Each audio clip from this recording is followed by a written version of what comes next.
नमस्कार, आप देख रहे हैं देवभूमि दिन भर। मैं हूं आपके साथ कीर्ति बिंदल।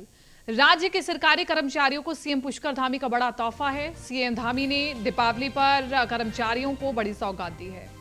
सीएम ने दीपावली बोनस और महंगाई भत्ता दोनों को मंजूरी दी है। सरकार के तोहफे से 1.5 लाख कर्मचारियों को फायदा मिलेगा। तो बड़ी खबर आपको बता रहे हैं, मुख्यमंत्री पुष्कर धामी ने दीपावली पर सरकारी कर्मचारियों को एक बड़ा तोहफा दिया है। सरकार के तोहफे से 1.5 लाख कर्मचारियों को फायदा मिलेगा। तो राज्य के सरकारी कर्मचारियों को सीएम पुष्कर धामी का तोहफा, और इसी के साथ साथ सीएम धामी ने दीपावली पर कर्मचारियों को बड़ी सौगात दी है। सीएम ने दीपावली बोनस और महंगाई भत्ता दोनों को मंजूरी दी है। इसी के साथ साथ सरकार के तोहफे से 1.5 लाख कर्मचारियों को फायदा मिलेगा। गुरुवार को मुख्यमंत्री आवास में फिल्म निर्माता सत्यजीत मिश्रा की फिल्म जान अभी बाकी है कि मोशन पोस्टर का सीएम पुष्कर सिंह धामी ने विमोचन किया। और इस अवसर पर फिल्म की टीम को शुभकामनाएं देते हुए मुख्यमंत्री धामी ने कहा कि फिल्म निर्माताओं से अनुरोध है कि वे अपने फिल्मों में उत्तराखंड के प्राकृतिक सौंदर्य के साथ ही राज्य की अनूठी लोक संस्कृति व परंपराओं के फिल्मांकन को भी प्राथमिकता दें। फिल्म निर्माता उत्तराखंड में शूटिंग के दौरान अधिक से अधिक स्थानीय प्रतिभाओं और फिल्म टेक्नीशियन व युवाओं को अवसर दें। उत्तराखंड में युवा प्रतिभाओं की कमी नहीं। आशा ये है कि राज्य में फिल्म उद्योग के अधिक से अधिक विस्तार से स्थानीय प्रतिभाओं के लिए भी अवसर के नए द्वार खुलेंगे। और मुख्यमंत्री धामी ने कहा कि हम फिल्म नीति का और भी अधिक आकर्षक बनाने का कार्य कर रहे हैं ताकि राज्य में फिल्म निर्माण को प्रोत्साहित किया जा सके। राज्य में फिल्म शूटिंग निःशुल्क कर दी गई है। फिल्म पॉलिसी में तकरीबन 1 करोड़ रुपए की सब्सिडी की व्यवस्था कर दी गई है।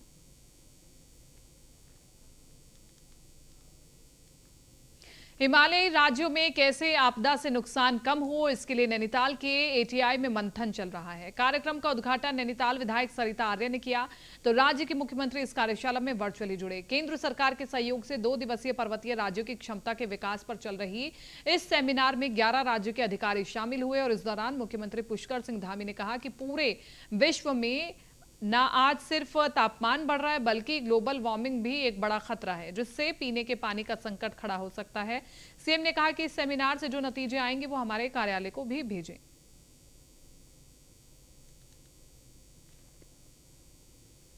प्रधानमंत्री नरेंद्र मोदी 21 अक्टूबर को केदारनाथ धाम पहुंचेंगे, जहां बाबा केदार के दर्शन और पूजन के बाद पीएम सोनप्रयाग केदारनाथ रोपवे का शिलान्यास करेंगे। प्रधानमंत्री के केदारनाथ आगमन को लेकर तैयारियां की जा रही हैं। प्रधानमंत्री नरेंद्र मोदी का भव्य तरीके से केदारपुरी में स्वागत किया जाएगा। प्रधानमंत्री मोदी के इस दौरे को देखते हुए केदारपुरी को सजाया भी जा रहा है और पूरे मंदिर में 10 क्विंटल फूलों से पूरे मंदिर को सजाया जा रहा है। इस मौके पर प्रधानमंत्री मोदी देश विदेश तक यहां संदेश पहुंचाने का प्रयास करेंगे कि वे आपदा के बाद केदारनाथ धाम के चहुमुखी विकास को लेकर संकल्पित हैं। धीरे धीरे वे सभी चीजों को दुरुस्त करने में लगे हुए हैं। वहीं पीएम मोदी के आगमन को लेकर बाबा का धाम रंग बिरंगी लाइटों से सजाया जा रहा है। आपको बता दें कि 21 अक्टूबर को पीएम मोदी 11वें ज्योतिर्लिंग बाबा केदार के धाम सुबह 8:30 बजे पहुंचेंगे, जहां सबसे पहले पीएम केदारनाथ मंदिर के गर्भगृह में विशेष पूजा अर्चना के साथ महाभिषेक करेंगे। और इसके बाद पीएम मोदी सोनप्रयाग से केदारनाथ तक रोपवे योजना का शिलान्यास करेंगे। परसों माननीय प्रधानमंत्री जी बाबा केदारनाथ धाम पे आ रहे हैं। उस दिन उसी के स्वागत की पहले स्वागत हो जाएगी। उसके बाद बाबा जी माननीय मुख्यमंत्री प्रधानमंत्री जी ने और हमारा मुख्यमंत्री जी और हमारा मंदिर समिति के लोग भगवान केदारनाथ के धाम पे मंदिर के अंदर भगवान केदारनाथ जी की अभिषेक पूजा और विश्व शांति के लिए पूजा करके आयोजित किया जाता है। जी, जो केदारनाथ केबल कार का रोपवे का जो प्रोजेक्ट है, इसमें जो प्रारंभिक डीपीआर और जो सर्वे का कार्य पूर्ण कर लिया गया है। और उसमें निश्चित तौर पे आने वाले समय में जैसे ही केबल कार रोपवे का प्रोजेक्ट कंप्लीट होता है तो यात्रियों को काफ़ी सहूलियत मिलेगी। ट्रैवल टाइम भी कम होगा और साथ ही जो हमारा ट्रैक रूट है उस पर भी लोड कम होगा। और जो यात्रियों की संख्या में जो बढ़ोतरी देख रहे हैं उनको काफ़ी हम सहूलियत से और कम एफर्ट्स में वो अपने दर्शन कर पाएंगे। जी, प्रधानमंत्री मोदी के उत्तराखंड दौरे को लेकर राज्य सरकार ने सभी तैयारियां पूरी कर ली हैं। पर्यटन मंत्री सतपाल महाराज का कहना है कि प्रधानमंत्री नरेंद्र मोदी का केदारनाथ और बद्रीनाथ को लेकर लगाव किसी से छिपा नहीं है। कई मौके पर प्रधानमंत्री ने दोनों धामों में साधना की है। उन्होंने कहा है कि उत्तराखंड के लिए बड़े सौभाग्य की बात है कि दिवाली के मौके पर प्रधानमंत्री मोदी उत्तराखंड आ रहे हैं। ऐसे में प्रधानमंत्री के दौरे को लेकर स्थानीय लोगों में भी काफी उत्साह है। वहीं बद्रीनाथ धाम के पुजारी भुवन चंद्र उनियाल का कहना है कि पीएम मोदी जैसे पूजा चाहेंगे वैसी पूजा करवाई जाएगी। प्रधानमंत्री जी का 21 अक्टूबर का कार्यक्रम प्रस्तावित है। प्रातःकाल देहरादून पहुंचेंगे। देहरादून से केदारनाथ जी में जहां दर्शन करेंगे और दर्शन के बाद वहां के जितने भी काम चल रहे हैं उन सभी कामों का निरीक्षण करेंगे। इसके साथ साथ जो केबल कार केदारनाथ के लिए चलने वाली है उस केबल कार का भी शिलान्यास करने वाले हैं। तत्पश्चात बद्रीनाथ धाम जाएंगे और बद्रीनाथ धाम में जाकर वहाँ के जो मास्टर प्लान के तहत काम हो रहे हैं उन सभी कामों को देखेंगे और उनको देखने के बाद वहाँ पर जो हमारा हेमकुंड साहब के लिए जो रोपवे बनने वाला है, रोपवे और कुछ प्रमुख सड़कें हैं उन प्रमुख सड़कों का शिलान्यास करेंगे। साथ ही साथ माड़ा गांव में सीमांत क्षेत्र के लोगों को एक जनसभा भी वहां पर उनके माध्यम से संबोधित करेंगे। प्रधानमंत्री जी का 21 अक्टूबर का कार्यक्रम प्रस्तावित है। प्रातःकाल देहरादून पहुंचेंगे। देहरादून से केदारनाथ जी में जहां दर्शन करेंगे और दर्शन के बाद वहां ये तो मोदी जी ही बताएंगे इसके बारे में निश्चित रूप में, पर हमारी आशाएं हैं कि इस प्रकार का स्नेह और प्रेम वो हमारे इन धामों से बनाए रखें। देखिए, जब ऐसे लोग मंदिर में पहुंचते हैं, मुख्य बात चारों ओर व्यवस्था चाक चौबंद हो जाती हैं, वो सब हो रही हैं और पूजा में बैठेंगे तो हमें भी सौभाग्य प्राप्त होगा। जैसी पूजा वो चाहेंगे तदनुसार हम पूजा करेंगे। मुझे संभावना लग रही है कि अभिषेक में बैठेंगे जरूर, और यदि वो अभिषेक पूजा में बैठते हैं तो हम अपना भी सौभाग्य समझेंगे।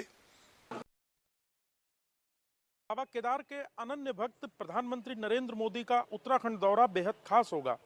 प्रधानमंत्री लगातार छठी बार उत्तराखंड कपाट बंद होने से पहले दर्शन करने पहुंच रहे हैं।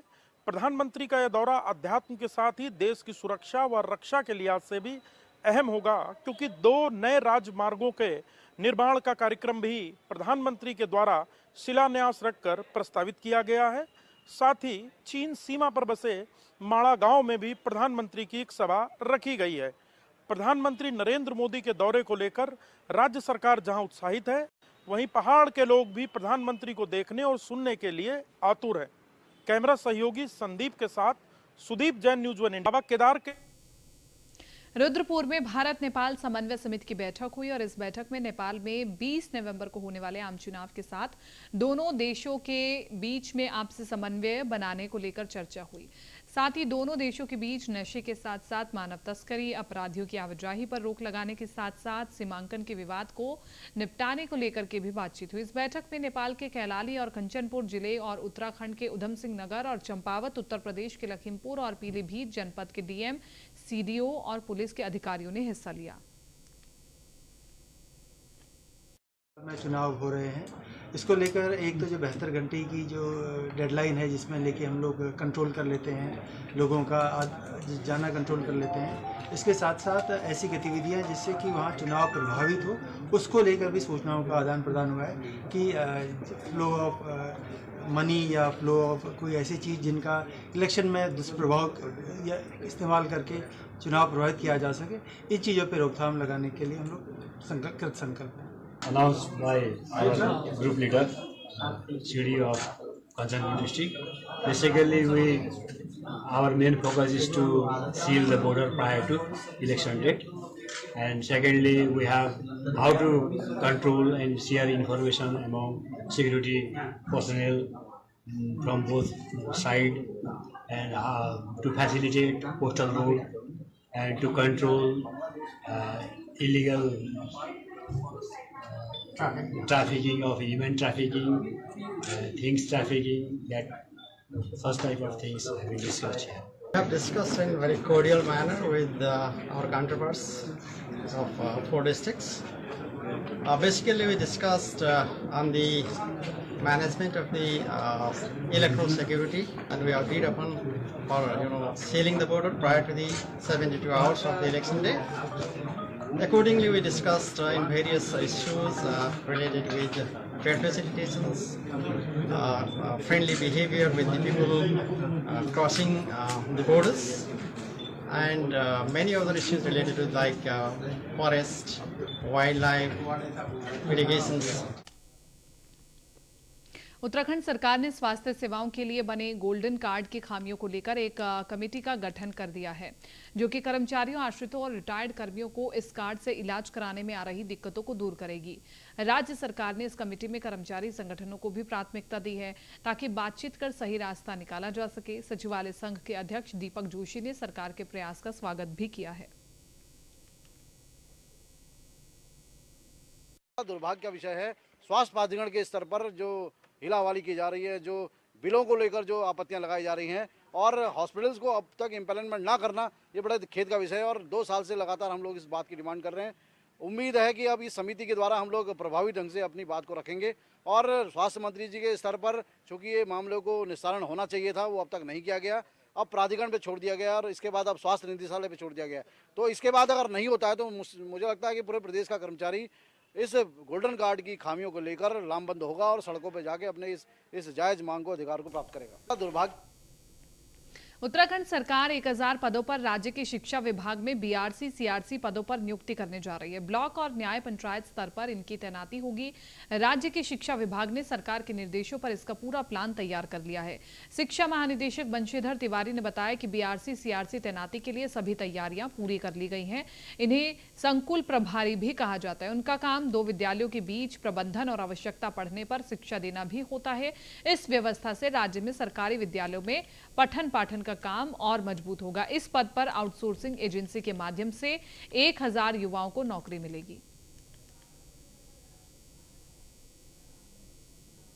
शिक्षा विभाग में न्याय पंचायत स्तर पे और ब्लॉक स्तर पे जो हमारे सीआरसी और बीआरसी हैं, जिनको उत्तराखंड में सीआरपी बीआरपी बोलते हैं, उनके पदों पर तैनाती की जानी है और भारत सरकार ने इसमें धनराशि भी स्वीकृत की हुई है और हमने एक प्रस्ताव भी बना के भेजा हुआ है। आउटसोर्सिंग एजेंसी के माध्यम से लगभग 1000 पदों पर ये नियुक्तियाँ की जानी हैं और शीघ्र ही उस पर जैसे ही शासनादेश निर्गत होगा हम लोग कार्रवाई करेंगे। नहीं, निश्चित रूप से आउटसोर्सिंग कर रहे हैं तो जो नए हमारे उत्तराखंड के बच्चे हैं उनको रखेंगे और उसमें क्वालिफिकेशन हमने निर्धारित की हुई है।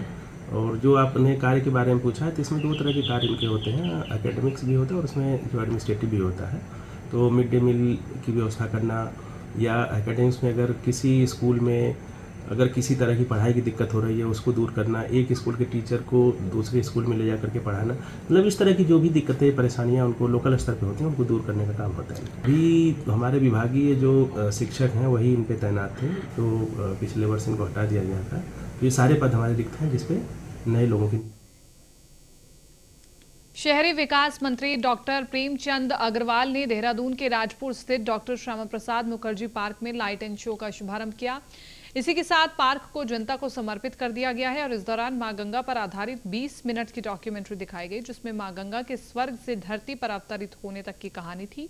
साथ ही उत्तराखंड को धरती का स्वर्ग दिखाया गया। इसके अलावा मां गंगा की उत्तराखंड को लेकर अपने मन की बात दिखाई गई। इस मौके पर प्रेमचंद अग्रवाल ने बताया कि करीब 3.25 करोड़ रुपए की लागत से पार्क का जीर्णोद्धार किया गया है। इसका मुख्य आकर्षण लाइट एंड शो, प्रतिदिन शाम को 2 शो लाइट एंड साउंड के दिखाए जाएंगे। इसका न्यूनतम चार्ज भी लिया जाएगा। एमडीडी द्वारा ये पार्क का जो सौंदर्यीकरण किया गया, जिसमें लाइट एंड म्यूजिक सिस्टम को भी यहाँ पे आज हम लोगों ने उसको देखा भी है और एक तरह से इसको हमने जनता को समर्पित भी किया है। और मैं देख रहा हूँ कि कितनी सुंदर जानकारियाँ, कितना बढ़िया जानकारियाँ उस सिस्टम से हमें मिल रही है कि हमारा उत्तराखंड, हमारी माँ गंगे को किस प्रकार से धरती पर लाया गया, किस प्रकार से गंगोत्री से लेके और गंगा सागर तक ये पूरे यात्रा को कवर करते हुए आगे बढ़ रही है। तो जहाँ हमारे सिखों के यहाँ पर धाम है, वहीं हमारे 4 धाम हैं। हमने हमारी जितनी भी प्रकार की हमारी कम्युनिटी है उसको भी कहीं ना कहीं यहाँ प्रदर्शित किया है। तो ये पर्यटन दृष्टि से भी और यहाँ की सुंदरता की दृष्टि से बहुत लाभकारी सिद्ध होगा। कोटद्वार में लैंसडाउन वन प्रभाग में वन विभाग की टीम ने करीब 3 किलोग्राम जंगली जानवर का मांस जब्त किया है। लैंसडाउन वन प्रभाग प्रभागीय वन अधिकारी दिनकर तिवारी ने बताया कि देर रात सूचना के आधार पर घमंडपुर मवाकोट कोटद्वार के रहने वाले पुष्कर सिंह की गौशाला में दबिश देने पर 2 प्लास्टिक बैग में जंगली जानवर का मांस पकड़ा गया, जो कि स्थानीय सांभर का बताया जा रहा है। वन विभाग लैंसडाउन की टीम की दबिश के दौरान मुख्य आरोपी पुष्कर सिंह फरार हो गया। उसकी धरपकड़ के लिए वन विभाग ने टीम को गठित किया है।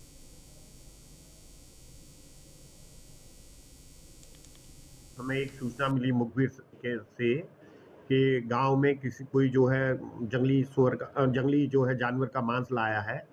तो जब स्टाफ वहां गया तो आदमी तो वहां पर से फरार हो गया, लेकिन उसकी जो गौशाला है वहां 2 प्लास्टिक की थैलियों में मांस था। और जब उसको स्टाफ ने चेक किया तो वो ऐसा लगता है कि प्रथम दृष्टया सांभर का मांस है और उसको सीज किया गया। उसको जो है फॉरेंसिक जांच के लिए भेजा जाएगा और अभियुक्त के लिए दबिश दी जा रही है, उसको पकड़ के गिरफ्तार किया जाए। हमें एक महीने से लापता बाघिन आखिरकार पार्क की पश्चिमी सीमा राजाजी रिजर्व में घूमती हुई दिखाई दी।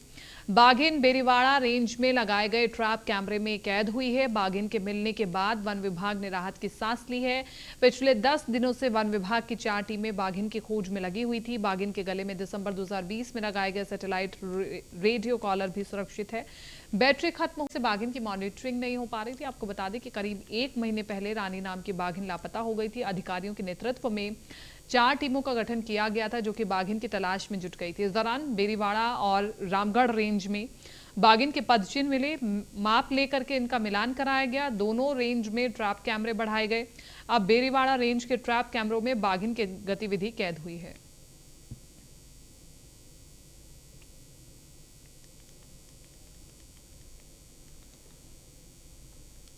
हमारी टीमों ने पूरा सघन प्रयास करके उस पूरे इलाके की छानबीन करके बाघिन की लोकेशन, वहाँ से थोड़ी दूर एक इलाका है, वहाँ पर उसके पदचिन्ह तो मिल रहे थे, लेकिन अभी 2 दिन पूर्व कैमरा ट्रैप में भी उसकी फ़ोटो आ गई है, जिससे इसकी पुष्टि हुई है कि बाघिन उसी वन क्षेत्र में लेकिन किसी निकटवर्ती इलाके में उपस्थित है। हमारी टीमों ने पूरा